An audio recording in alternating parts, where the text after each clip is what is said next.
കൂട്ടുകാരെ, കുടുംബക്കാരെ, നാട്ടുകാരെ, നിങ്ങൾക്ക് വേണ്ടി ഇന്നൊരു ചെറിയ വ്ളോഗ്. അത് രാവിലെ അണിച്ചിട്ട് മടിവാള പോകാണ്ട് ഇങ്ങനെ വണ്ടി എടുത്ത് പോകുമ്പോൾ ഇങ്ങനെ അസംബ്ലി വിളിച്ചോളം ഇങ്ങനെ കച്ചറ ഇങ്ങനെ നിൽക്കുകയാണ്. അതെല്ലാം കണ്ട് ഇങ്ങനെ കുറച്ച് അങ്ങോട്ട് മുന്നോട്ട് പോകുമ്പോൾ മടിവാള സ്ട്രീറ്റിൽ അങ്ങ് നടക്കാൻ തോന്നി. അങ്ങനെ നടന്ന് പോയപ്പോൾ ഒരു ബിരിയാണി കടയിൽ നിന്ന് ബിരിയാണിയും വെച്ച് ബിരിയാണി കാണിക്കാൻ വെച്ചിട്ടാട്ടോ നിങ്ങൾക്ക്. പിന്നെ അങ്ങ് പോയിട്ട് റൂമിൽ കയറി ഇരുന്നപ്പം റൂമിൽ ചങ്ങായി പറഞ്ഞിട്ട് ക്യാമറ നോക്കട്ടെ ഞാൻ ചെക്ക് ചെയ്തിട്ടെന്ന്. അങ്ങനെ ലെൻസിലിട്ടൊന്ന് സെറ്റാക്കി. അപ്പോൾ അതേപോലെ എനിക്ക് ഡ്രസ്സെല്ലാം സെറ്റാക്കി കഴിഞ്ഞ് അങ്ങനെ പുറത്തിറങ്ങി വീണ്ടും പുറക്കൊക്കെ തന്നെ പോകാൻ നോക്കുമ്പോൾ റൂം അത് വേറെ ഇത് വേറെ കേട്ടോ. എന്നിട്ട് പെറുക്കത്തിട്ട് കളിക്കാൻ വന്ന് കളിക്കെല്ലാം കഴിഞ്ഞ് പിന്നെ രണ്ടാമത് പുറത്തിറങ്ങി ഫുള്ള് മഴത്തോടെ ഞങ്ങൾ വണ്ടി എടുത്തിട്ട് ഇങ്ങനെ പോകുന്ന പോക്കിൽ അങ്ങേ അറ്റത്തുമ്പോൾ ചങ്ങായി പറഞ്ഞ് ചായം കുടിച്ചിട്ടായിട്ട് അതിങ്ങനെ അതേ വണ്ടി അതേ റൂട്ടിലങ്ങ് വീട്ടെത്തിയിട്ട് അവസാനം പിന്നെ രണ്ടാമതും പറഞ്ഞ് കുട്ടികളെല്ലാം പറഞ്ഞ് പാനിപ്പൂരി മോമോസ് എല്ലാം വേണം. പിന്നെ അത് വാങ്ങാൻ വേണ്ടി ലിഫ്റ്റ് കയറിയിട്ട് ഇങ്ങനെ പോകുന്ന പോക്കാണിത്.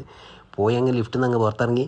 പിന്നെ അങ്ങൊന്നും പറയണ്ടല്ലോ, നമ്മളെ സംഭവം ഉണ്ടല്ലോ അവിടെ ഇത് തീവണ്ടി അതെടുത്തിട്ട് പിന്നെ ഒരു പോക്ക് ഇങ്ങനെ പോയി. ഏതാ വൈബ് മോനെ, മഴ വന്നിട്ട് എല്ലാം കച്ചറായിട്ട് ഇങ്ങനെ കച്ചറയും ചളിയെല്ലാം കൊണ്ടിട്ട് ഫുള്ള് കാറ്റെല്ലാം കൊള്ളുമ്പോൾ എന്തോ ഒരു സുഖം തന്നെ. അങ്ങനെ മോമോസിൻ്റെ ഇത്താത്തൻ്റെ അടുത്ത് എത്തി. എന്തോ ഒരു ഇത്താത്തനെ പോലെ തന്നെ മോമോസും. ഓക്കെ അപ്പോൾ